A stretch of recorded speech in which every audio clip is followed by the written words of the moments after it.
Hey everyone, welcome back to another episode of the podcast DPX Talks for about an hour. I am your host, DPX, and I told you I would get a guest on every episode. I've been saying that, but now I finally got one. It is the newest member of the Miikcast, Griffin. Griffin, how you doing? Hold up, let me turn my camera on. Hello, I'm doing great. Yeah, that's Griffin, everybody. Today we're gonna just... we're talking about some stuff. I noticed there's a lot of stuff regarding Sony, which is interesting. They were supposed to have a really good week, but it turned out to be a disaster. Yeah. So, of course, we're gonna get into the briefer topics. We'll start off with Griffin, since you are the guest, and I do this whenever I get a guest on here. Any games you've been playing lately? I've been trying to get back into playing Pokemon Yellow. It's a little hard playing a game in a language you don't entirely understand, because I could have gotten the English version, but I said, fuck it, I'm getting the Japanese version. And now I'm stuck doing whatever. Yeah. I don't know if the viewers, or in this case listeners, because there is an audio version of this, I don't know if they know this, but Griffin, you have like a Japanese Game Boy, right? No, I have an American Game Boy, but a Japanese Pokemon Yellow cartridge. Right, yeah. It's pretty cool, pretty based. Yeah. So yeah, as for me, no one cares what I've been playing, but I really haven't been playing. I've been playing Zelda. Fucking fantastic game. I did a whole review for it. But it's like I felt a little weird making a review for a game where I feel like I haven't seen everything that game has to offer, even though I played it for like a full week. Like that's like Zelda's like one of those games where you can like I can make a review for it, but like I'm not done playing that. Absolutely not.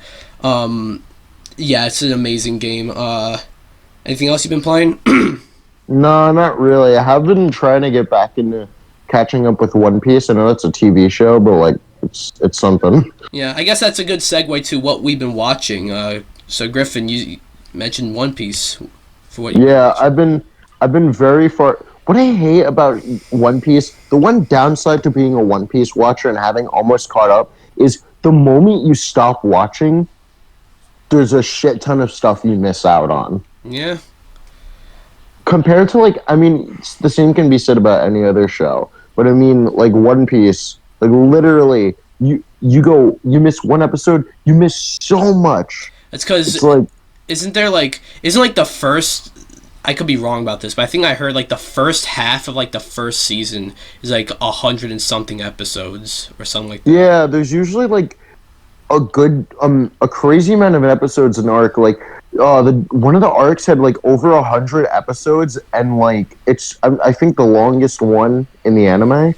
Like I could never watch like any other show where they have like an arc that's like at least over 100 episodes, and then be like, yeah, this is like. I mean, no hate to One Piece. I love this show, but it's a little like overwhelming getting into it and like watching a bunch of the arcs, because there's so many episodes. Even the smaller ones still have quite a few episodes. So yeah. So One Piece. Anything else you've been watching? that's pretty much it, honestly. Yeah. Yeah. As for me, there really hasn't been any shows or movies that I've been watching. Like there's some movies that I've been meaning to watch, and a couple of shows I've been meaning to watch.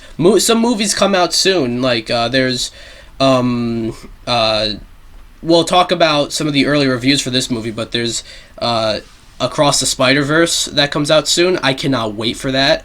But yeah, moving on. These are some briefer topics. I don't know if I said that, but moving on, we got in the PlayStation Showcase, which we'll talk about that a little bit later. But in the PlayStation Showcase, one game they showed that I'm actually surprised they showed this, because I mean, I knew we should have seen something about it, like, sometime soon, but I didn't think we were going to see it here. Alan Wake 2. The first Alan Wake is kind of got, like, some hidden gem status, although it also was kind of popular when it came out. It's kind of weird.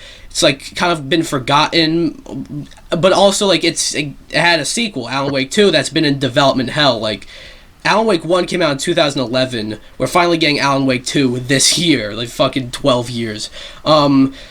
But something that wasn't specified in this showcase was that Alan Wake 2 is going to come out, and it's going to be digital only.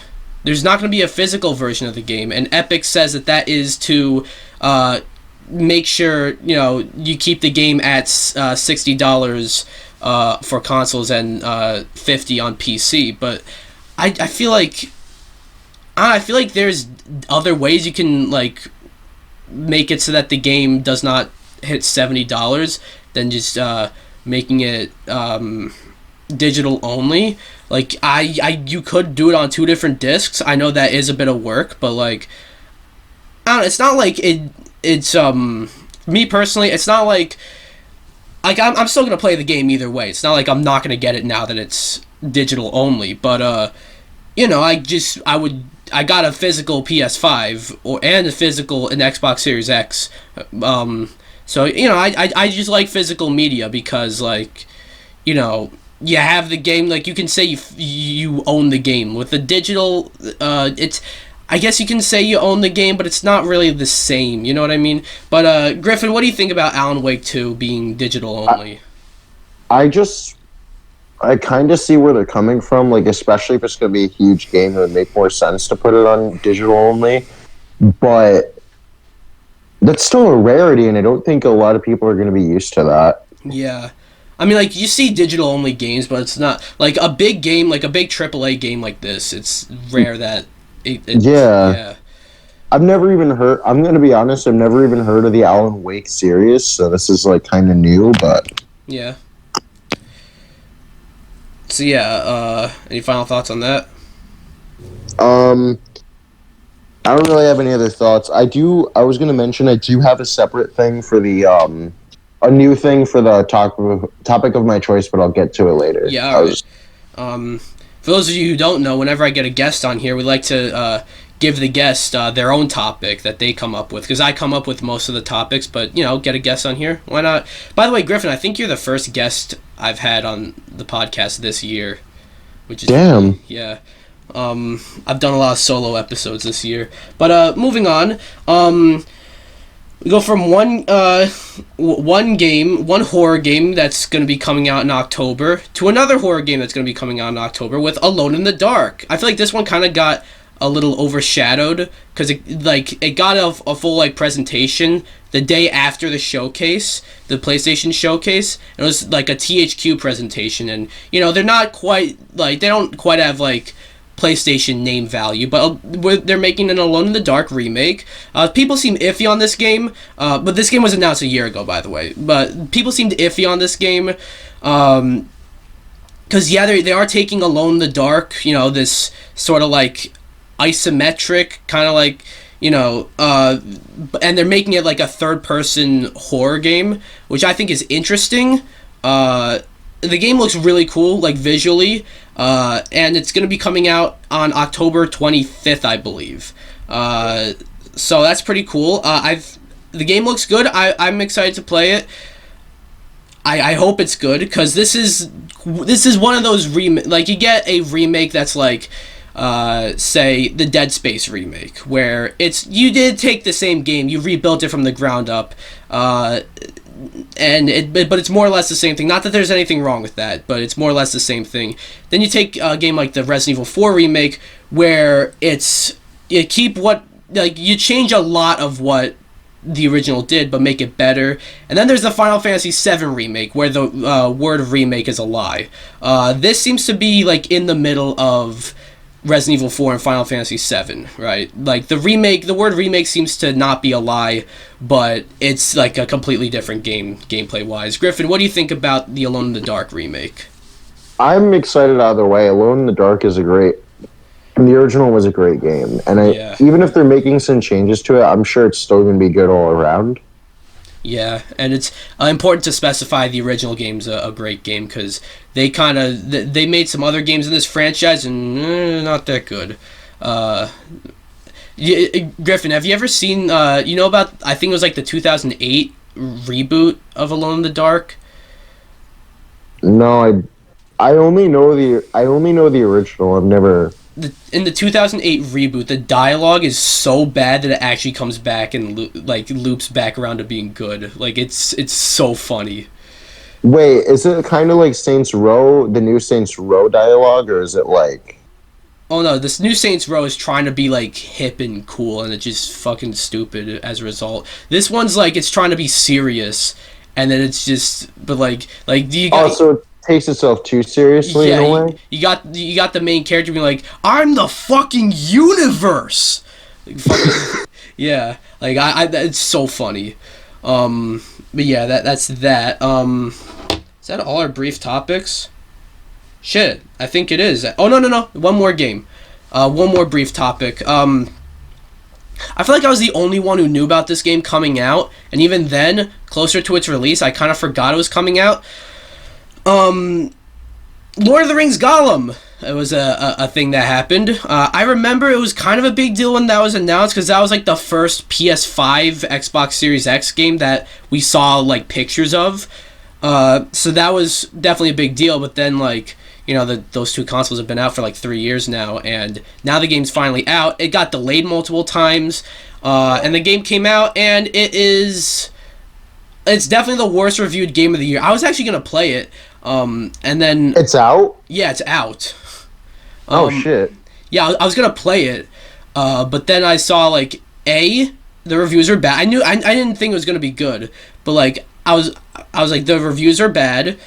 B, I saw some some how long it takes to beat, and it's like under 10 hours. C, the good part of the game is apparently just a bunch of chores. And D, it's $60. So, no thanks. I do actually want to play it though, because I'm curious, but maybe I'll get it for like $10, not $60. Like I saw, I saw Critical playing the game. He was on the title screen, and like as he was on the title screen, as he was like opening the video or whatever, the game fucking crashed. It was so funny. And then whatever the fuck the publisher developer is, like Dedenick or whatever. They have it's a weird name. I don't know. They issued an apology because, of course, if you release a bad game, you have to make an apology. But they're like, I'm kind of happy. It's kind of nice to see that the internet's having some fun just shitting on this game because, like, I don't know. The game like. What am I even saying? It's Griffin. What do you think about the launch of Lord of the Rings Gollum? I didn't even know it existed. So I'm just. But if it's a shit game from the start, like that's not good. And as a Lord of the Rings fan, I would have been really excited for a really good Lord of the Rings game to come out on the newest consoles. And seeing as like it's one of the worst reviewed games so far. That just hurts it more than it helps it, and it kind of would alienate people who really want to play the game if they know that the game is as low reviewed as it is. Yeah. Like, I saw SkillUp post a review. They, in case you guys don't know, SkillUp is this, like, they're like a review channel and also does some news. They're pretty good. They posted a review and they titled it, Lord of the Rings Gollum is worse than even our lowest expectations. It's like, ouch. Because I think people's expectations are already like really fucking low, and apparently it's lower than that. And like I see IGN and GameSpot, who usually they give big AAA games like, even at their worst, they'll give him like at the highest like a 5. Although this is more like a AA game, I'd say, but they gave it a 2. At least I saw GameSpot give it a 2. I'm not sure about IGN, but I think they did as well. So yeah, but again, it's fun to. It's kind of fun seeing all the memes. Like Gollum's the new game of the year. Move out of the way, Tears of the Kingdom. Like I saw that a few times, and that was pretty funny. Sorry to interrupt. I just looked up IGN's review of Lord of the Rings Gollum. They gave it a 4. 4. Okay, so they didn't give it a 2, but that's not much better. That's still lower than a 5. It's only 2 points higher. Yeah. So yeah, any final thoughts on on Lord of the Rings Gollum? Not really. All right, now on to the bigger topics. We're going to start with Sony. They had a PlayStation showcase this past week, and normally when they do that, they have their state of plays, which are their more like smaller showcases. They have it's mostly focused on third party, and they don't bring out the big guns in those. Although maybe they'll have like a few like major announcements, but they save like a lot of their huge announcements for the showcases. They haven't done a showcase since like September of 2021. So there was a lot of hype behind this one, and it disappointed. Like a lot of the games they showed were just live service multiplayer shooter games. CG trailers. You start off with Haven's new game, a heist shooter, which is very weird. Like it's a weird, like not weird that they're doing that. It makes sense. It looks like an Ubisoft game, but that's because a lot of people from Haven, it's actually made up from a lot of ex-Ubisoft employees.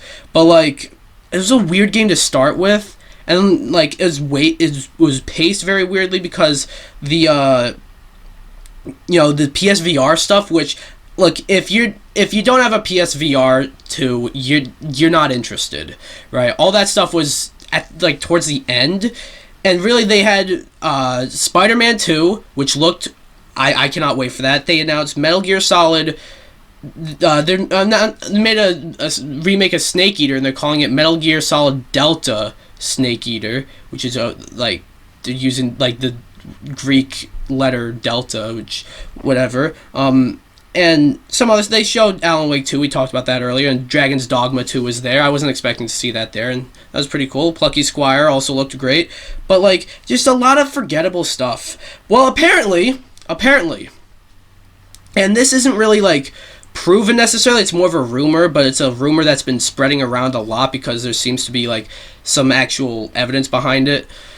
Sony was holding back a lot of stuff from the showcase. One obvious thing is the Last of Us Factions multiplayer thing, which we'll get into that a little bit later.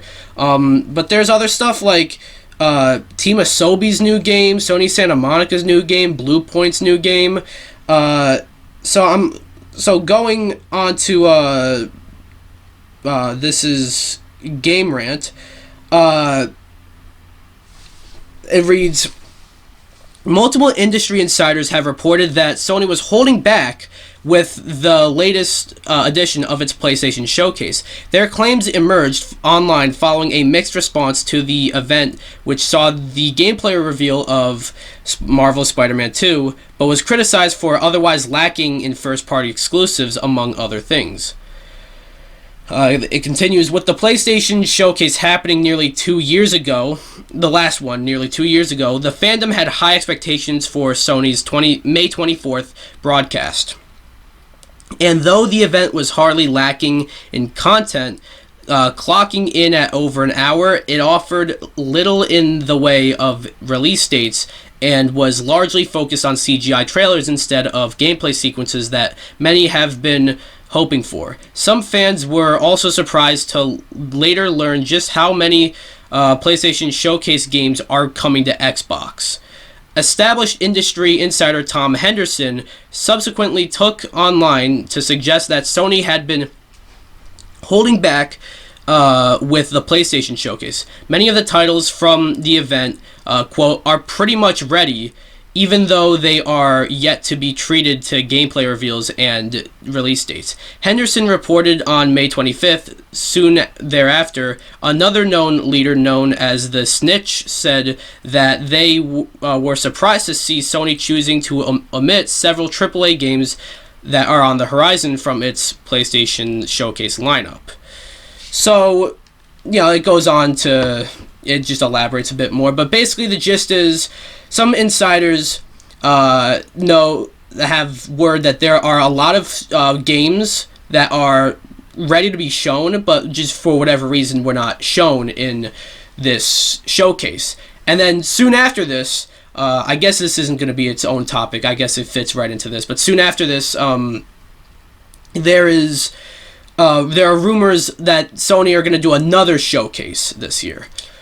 And if they do that, I think it's got to be better, way better than this. But it doesn't seem like they have any good reasons to really be holding back a lot of the stuff that they have that are ready to be shown. Obviously there's the whole thing with The Last of Us Factions, which again we'll get into. We got an update on that at least. But other than that, there are other games, even some third-party stuff. There's Stellar Blade, which we didn't get a release date for that, so I don't know if that's coming out this year. Silent Hill 2 remake, I was pretty sure we're gonna get a release date on that. And we really don't know what's coming out on what Sony has for the second half of the year. We know they have Spider-Man, which they didn't even give a release date for that, which is weird. But we know they have that, and that's it. So yeah, it's weird. Griffin, what do you think about Sony apparently holding back what they showed at this showcase?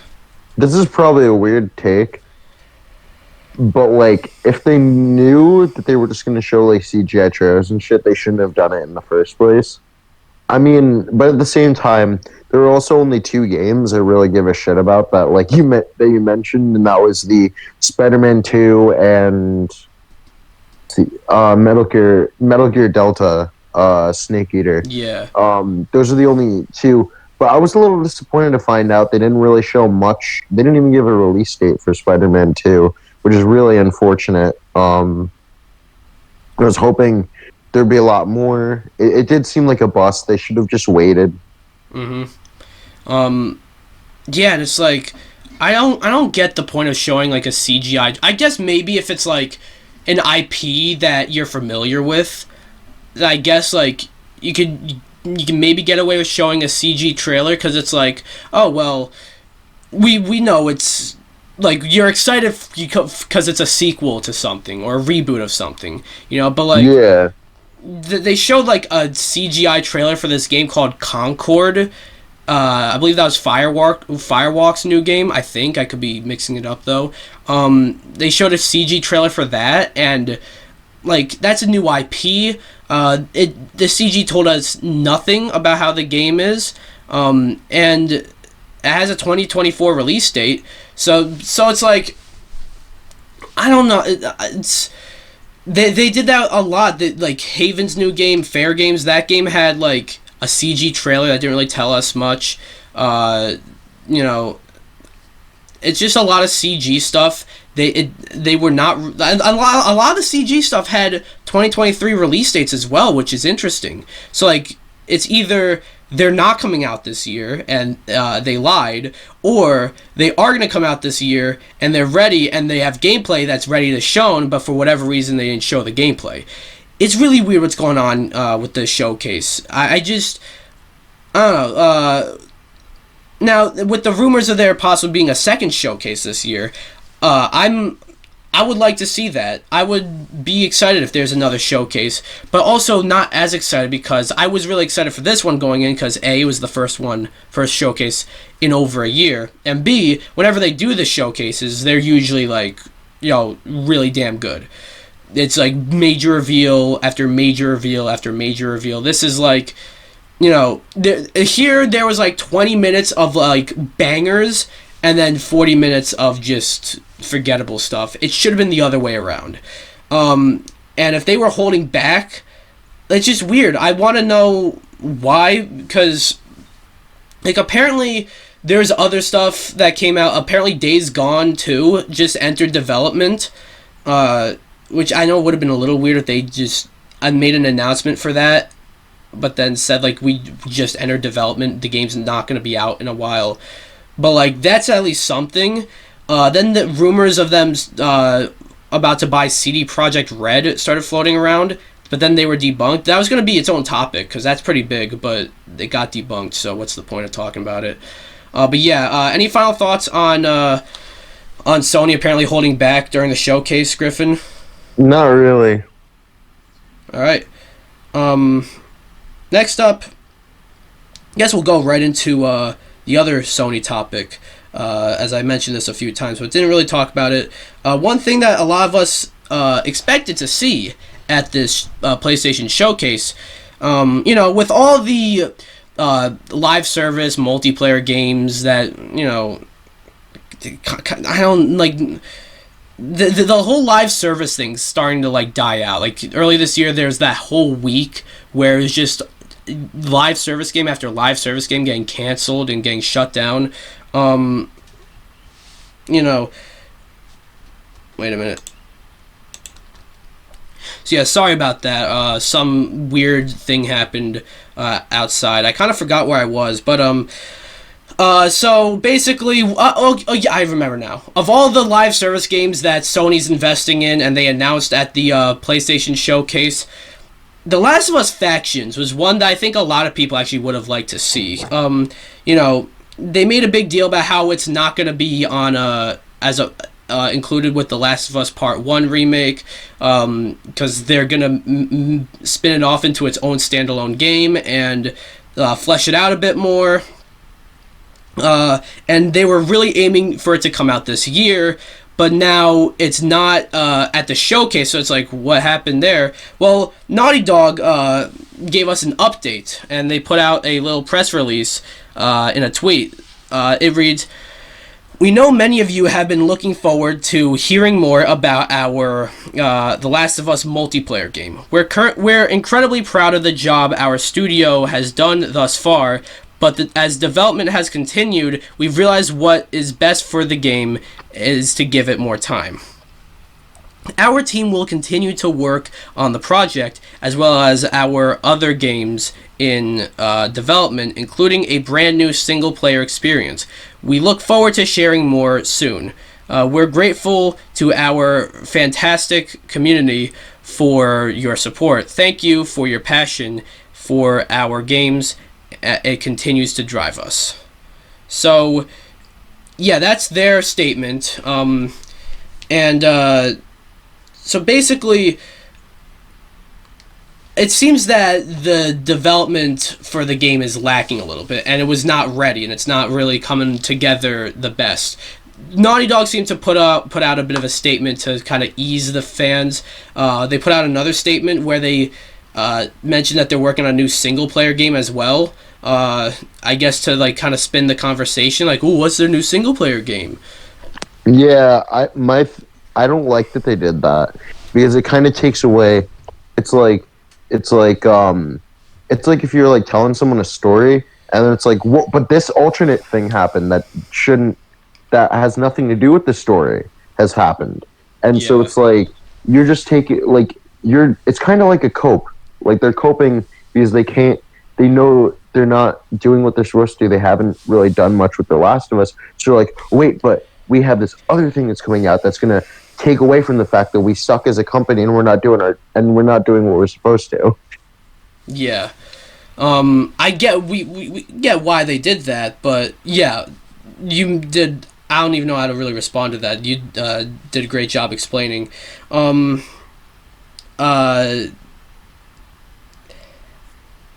So, looking at on Forbes, it reads, I don't want to say Jason Schreier, who seems to be a pretty respected journalist, like the one good Kotaku journalist. I don't want to say Jason Schreier delayed The Last of Us Factions, but more or less, Jason Schreier delayed The Last of Us Factions. While I'm okay, whatever. Schreier's report in Bloomberg has many interesting and somewhat unsettling details about Factions, namely that Sony is now reevaluating the project and taking a lot of its developers to assign them to other things. Factions is not canceled, but if it was struggling with its full team, it may not be long for this world with a much smaller one. What? What does that even mean? I have no idea. Here's a quote. Sony has invested heavily in games as a service, or video games designed to be monetized beyond their initial sales through ongoing purchases. In other words, microtransactions. As part of that push, it asked another of its video game studios, Seattle-based Bungie, to evaluate the games across its portfolio. Bungie raised questions about the Last of Us multiplayer project's ability to keep players engaged for a long period of time, to which led to the reassessment. So basically, Sony, who recently bought Bungie, they got Bungie to kind of take a look at their multiplayer live service games, and they took a look at the Last of Us factions, and they're reevaluating it. That's why they bought Bungie. They didn't buy Bungie for IP. They did Marathon, and then they did Halo, and then they're doing Destiny. Now they're doing Marathon again. So that's why they got Bungie. So hopefully Bungie can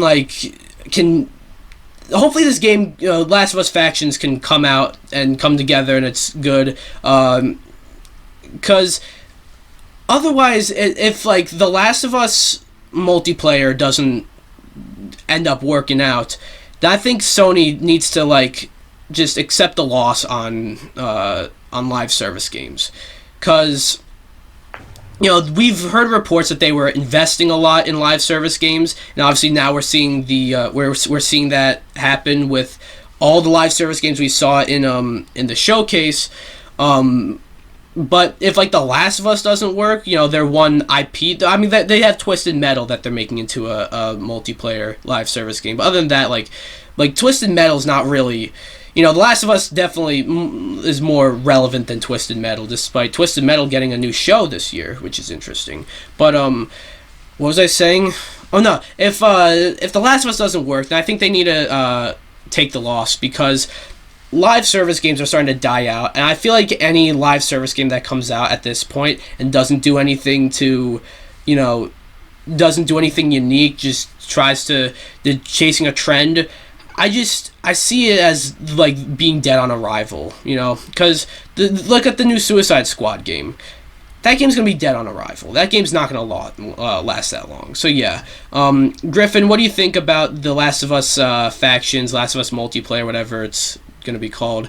What do you think about its development, and what do you think's gonna happen with it? You think it's getting canceled? I don't think it's getting canceled. There's been some concern about that, but what do you think's? I don't think it's getting canceled, but I think we're gonna have to wait a while before it releases. Yeah. Yeah. Again, I hope everything everything goes well here. And also, I know this is exactly what Naughty Dog wants us to do, and when they mention their other thing, their single player game. What do you think that single player game is? Do you think it's The Last of Us Part 3? Do you think it's Uncharted 5? Do you think it's a new IP? I'm hoping it's either going to be Uncharted 5 or a new IP, because we already got a Last of Us 2. When was that? It was in 2020.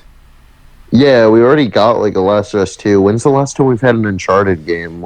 Yeah, we got Uncharted 4 in 2016, and then Lost Legacy in 2017. If they do an Uncharted 5, I think it should focus. There are rumors of there being a new Uncharted game, and it focuses on Nathan Drake's daughter. I think that would be interesting. There's a time jump, of course. But I do want to see them do a new IP. I remember a while ago there were rumors of Naughty Dog doing a fantasy game, and then other rumors of them doing a Game of Thrones game. That could be interesting with the Naughty Dog, flavor. But yeah. Any final thoughts, Griffin? Not really. All right. Moving on to some movie news, or this is actually more television news.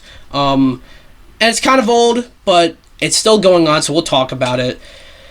Back in 2007, right? It was 2007, I think. There was a writer's strike because a lot of studios were not paying the writers for their work, so they all went on strike, and then the studios then realized, hey, wait a minute, so we don't have the writers, we're not paying the writers, they can't write for us, which means that we can't really make the shows the way we want them to be made, which means that we don't make money off of the shows. So we kind of need the writers. We need to pay them. So then they ended up paying the writers. It's honestly a win-win for everyone.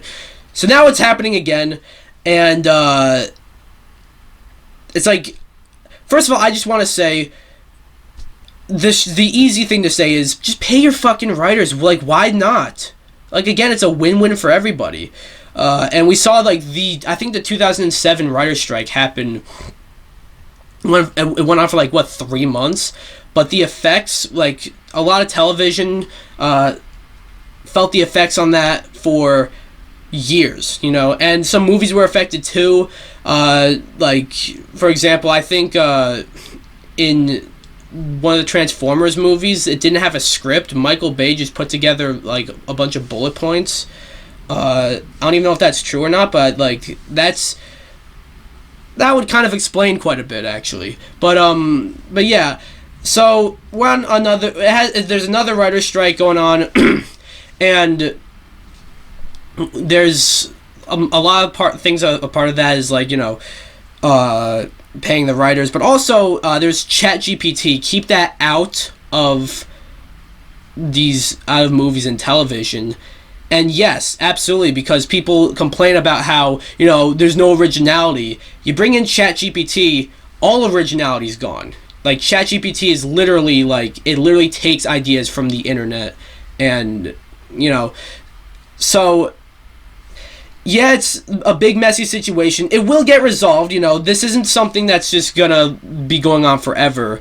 I hope it gets resolved soon, because it's like, the studios need to understand that, hey, you don't have anything without your writers, Now you're gonna, you got unscripted shows, of course, but, like, we don't like that.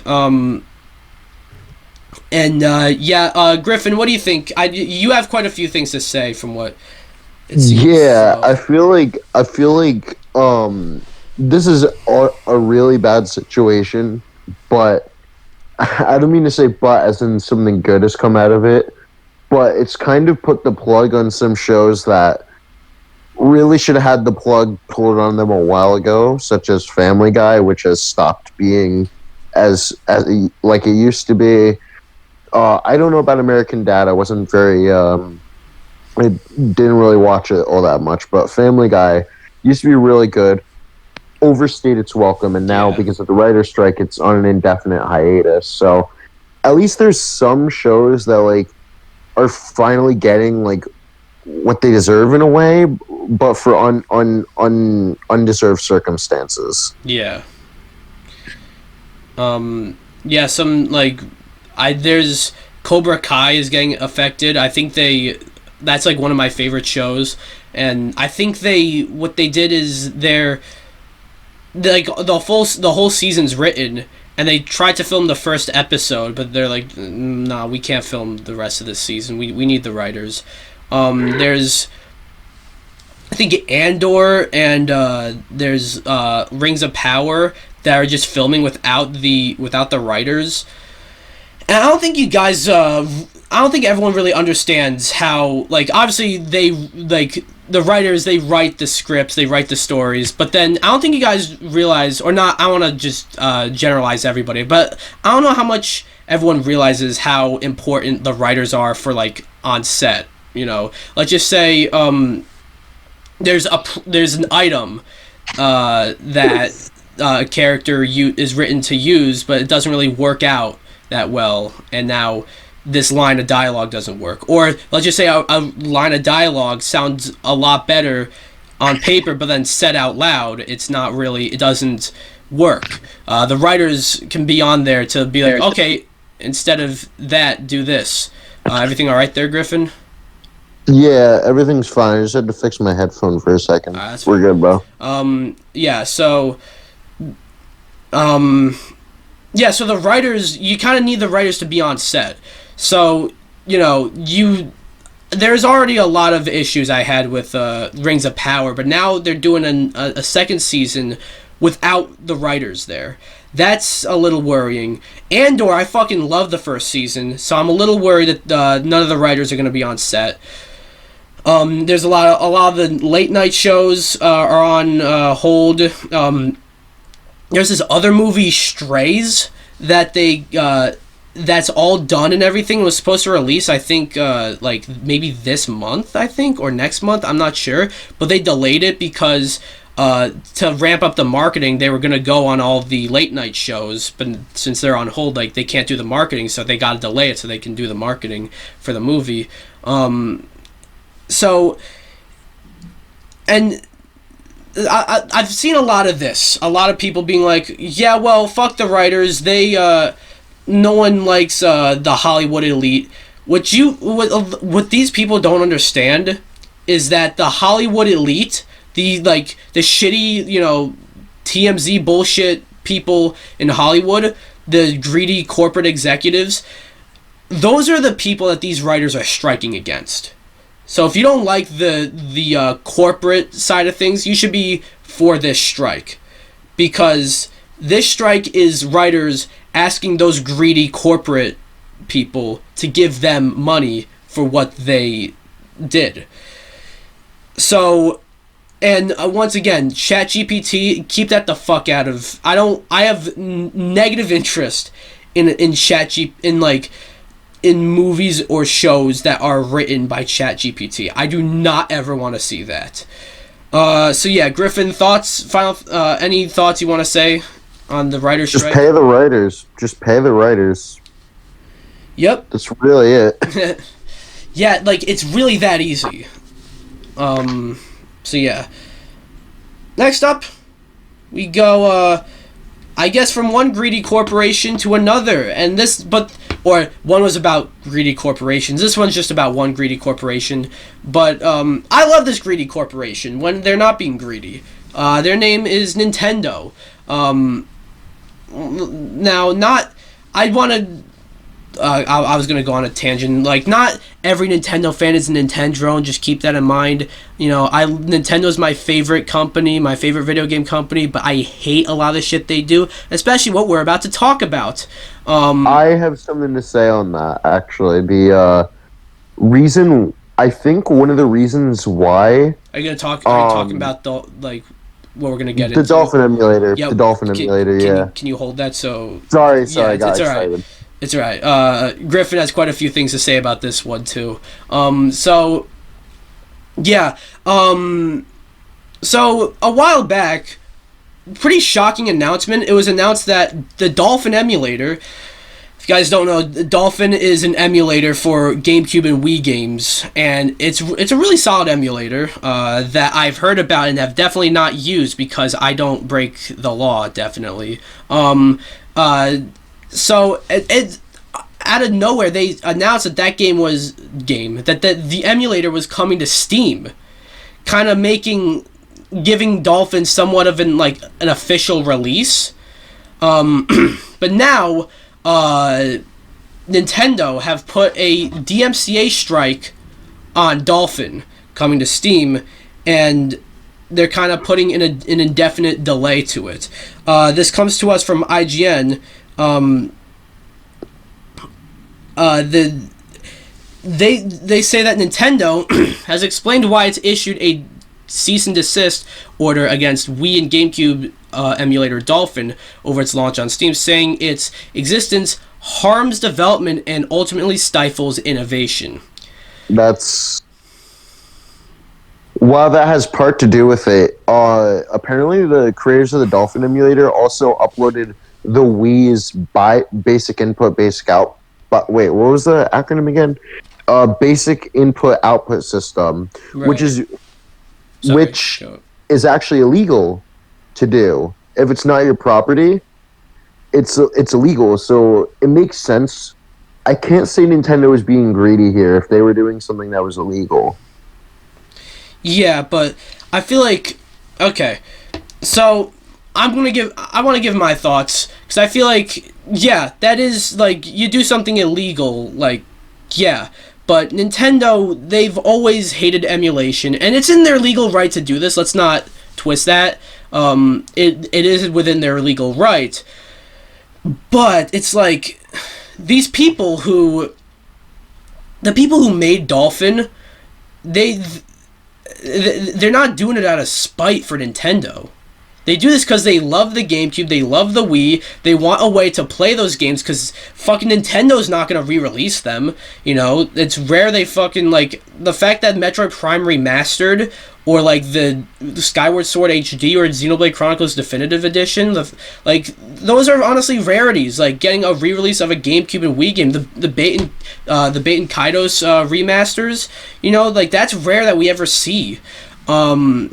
So, like, your best way to play GameCube games, you know, Wii games I think is a little easier, you know, they do re-release a bit more of those, but the GameCube games, like, your best way to play those is like, I don't even want to say, like, if you buy the original copies of the games, because, like, then you have, like, either, like, 20-year-old hardware, or, like, 15-year-old hardware, if you want to play it on a Wii, and the games, games like Super Smash Bros. Melee, like, that game costs, like, hundreds of dollars. So your best option, your most affordable and accessible option would be to emulate them. And Nintendo either knows this but don't care, or they are really that stupid and they don't know this. Again, it's more like... there's definitely, like, a moral gray area here because Dolphin, they did do something, like, really fucking illegal, but I don't know, it's like Nintendo does this a lot, and I forget what the quote was, but Satoru Iwata had a quote about I forget exactly what the quote was. It was something along the lines of, like, we should not treat people who do things out of love for Nintendo as criminals. It was something like that. So, yeah, Griffin, so you have things to say. That was all I really had to say. It was it was like, I can see why they did it. I will say, Nintendo, with their track record, they really, it was almost like an inevitability in a way. Yeah. That this was going to happen. I don't agree with it happening, but, like, it was an inevitability, and I would say they have somewhat of, like, a valid reason this time to strike it down, as opposed to, you're using RIP, get fucked. Yeah. Like, to be honest, I'm honestly surprised, like, it got past, like Dolphin coming to Steam was, like, did Steam not, like, do they not have to, I guess they don't, but I guess they don't have to go through Nintendo in order to put it on Steam, but it's like, I'm kind of surprised it got to that point where it's like, and it was an official announcement of it coming to Steam. So yeah. Say something? I kind of cut you off there. Yeah, I think the reason that is if they went to Nintendo for that, they'd know that the emulator is doing this, and then they'd strike it down sooner. So it kind of makes sense why they wouldn't have gone through Nintendo, but it doesn't make it right still. Yeah, but I mean, like, wouldn't Steam have to go through Nintendo? Or Valve? No, that's what I'm saying. That's what I'm saying. If, like, the emulator was moving to Steam, yeah, Steam should have to contact Nintendo, but then that would only harm the emulator because we know how Nintendo is when it comes to other people using their IPs and shit. Mm-hmm. So. Yeah. It's a messy situation. It's, like, there's a moral gray area, of course, but at the same time, it's like, Nintendo, like, open up. If you're not gonna, like, look, you re-release, like, a bunch of GameCube and Wii games, like, people would buy it. You know, I bought Metroid Prime Remastered, you know? Like, the fact that they fucking actually did that, I think is still astonishing. And they didn't make it full price, you know? Like, you do that with a bunch of other GameCube games, or put them on the eShop, or do something with them, you know? If you don't want people emulating them, because, like, you're not making any... If anybody buys, like, Super Smash Bros. Melee, or Mario Sunshine, or Kirby Air Ride... Like, today, Nintendo's not making any money off of it anyways, you know? So, yeah, it just... I never understood this kind of mentality from Nintendo. It's like, I guess it's just they want to play by the law by any means necessary. So, I don't know. Griffin, final thoughts on this? I think I said all I needed to say, to be honest. All right. Next topic. Going on to some movie news. I mentioned this earlier. This week, a new movie by the name of Spider-Man Across the Spider-Verse comes out. And it's getting some glowing early reviews. I'll pull them up. I'm actually really excited to see this movie because Spider-Man and the Spider-Verse was like, I think it's the best Spider-Man movie of all time. When I originally did my review, it wasn't a glowing review, but it was a pretty solid. It was a good review. But I've watched it a few more times since, and it is a fucking masterpiece. We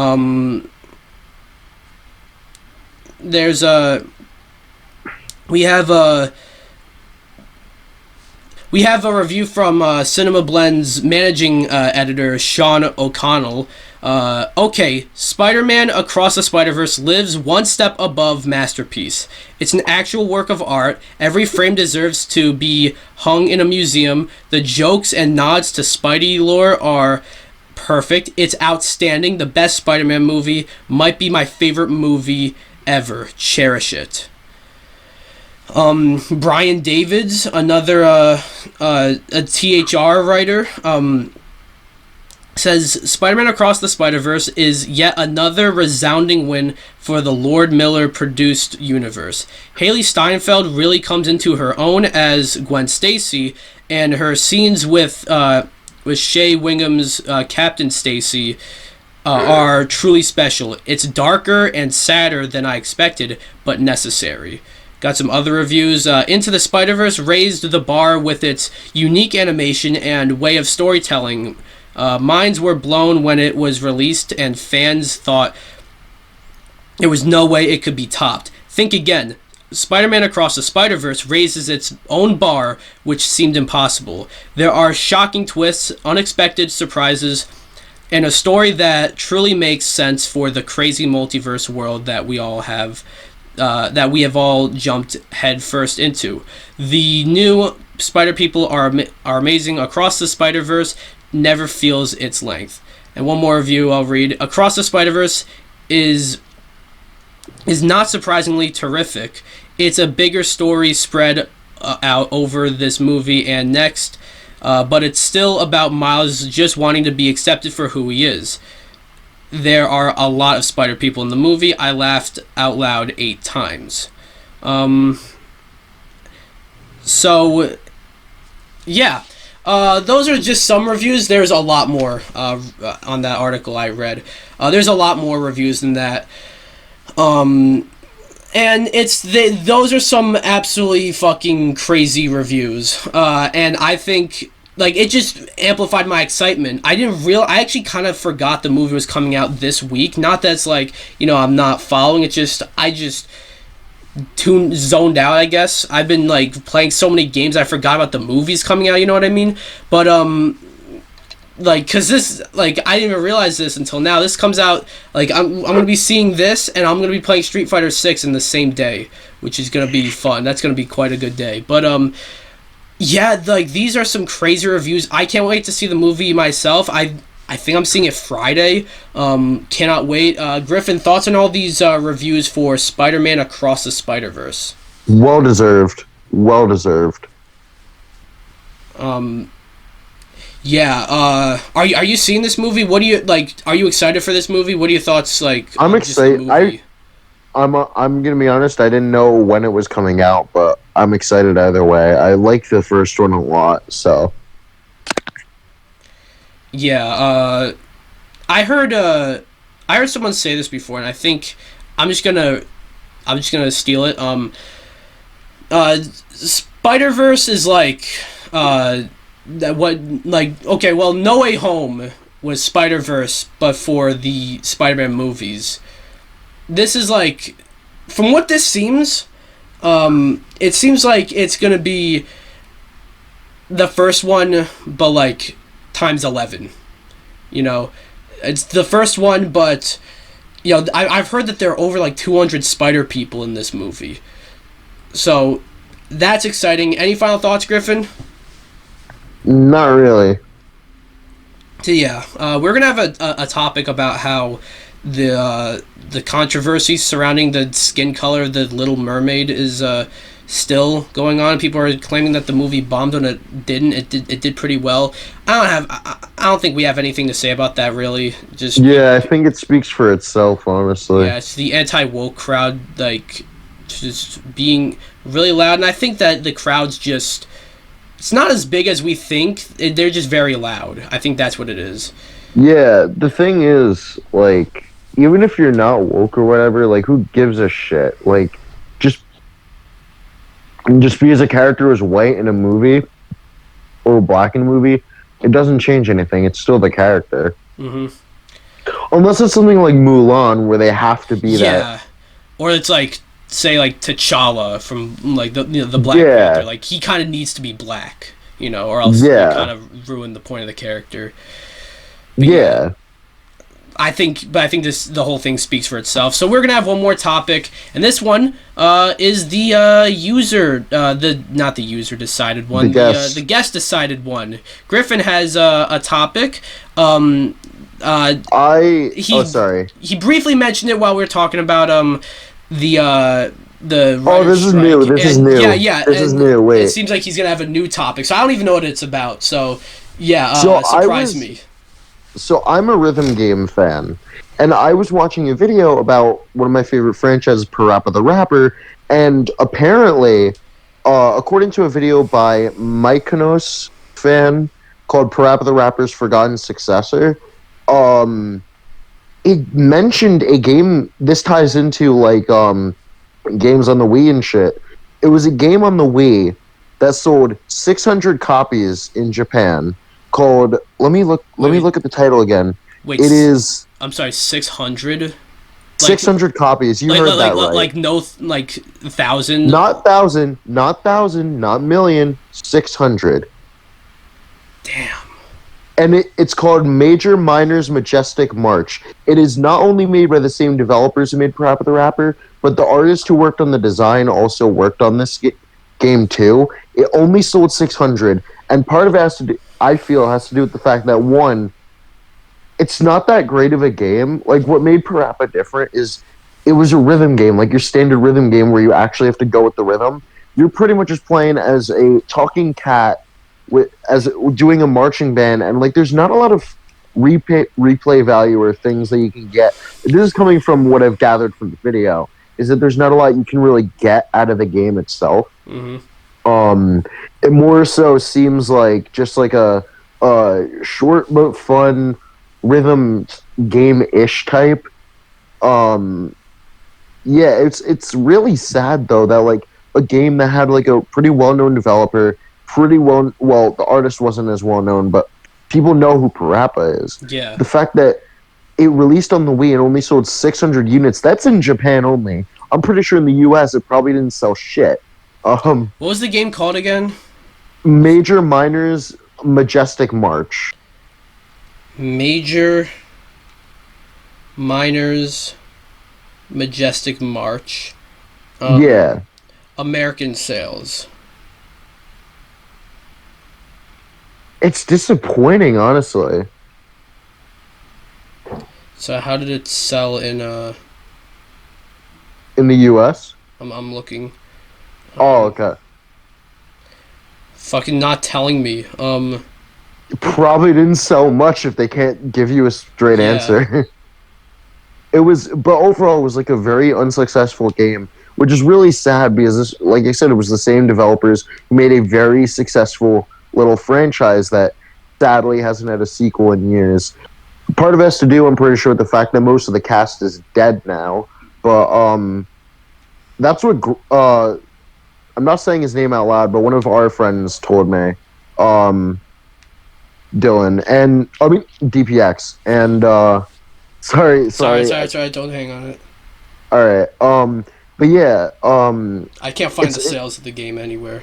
It probably sold like one copy because there was one gameplay video I saw of the game in English. So I guess if it only sold 600 in Japan, that's like got to be like less than 1% of any sales that was even expected. Yeah. Like that's disappointing. Like There was Oh my probably God. there was probably more people that like that are in the that are fuck. There's probably more people that worked for the company that published the game than the amount of money it made. Yeah. And what's even worse is like no one even like when I heard of the game, or no, when you actually like look at gameplay and stuff, it is a boring game. You'd think like, oh, maybe it's like kind of like an unknown hidden gem. No, it's boring as shit. Damn. This just from gameplay I saw and from what was told to me, but it really didn't look all that interesting compared to its predecessors. Mm-hmm. Granted, they're two wildly different games, even though they fall into the same genre, but you get what I mean. Yeah. Yeah, you learn something new every day. I did not know that they made a kind of like a Parappa spiritual successor for the Wii, and it sold 2 copies. But yeah, that's interesting. Anything else on that, Griffin? No.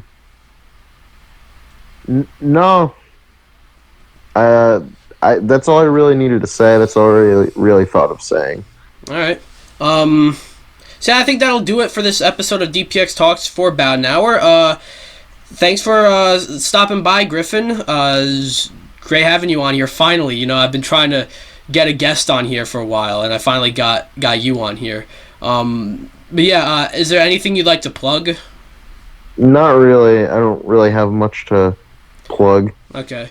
Yeah, Griffin, like, I usually get people on here who have, like, kind of some sort of presence online. Griffin really doesn't, which is fine. Not everyone needs to, but he does. He is a part of the Miikcast, so, which is cool. But yeah, anyways, of course, if you're on the YouTube version, go over to my SoundCloud, DPX Talks for about an hour, and follow me on there. If you're on the audio version, go to youtube.com/DPX Solo. Just go subscribe. You can see the full, video form version of this, and some other content too. I got new solo missions in the works.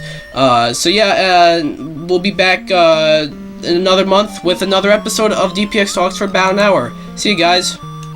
See ya.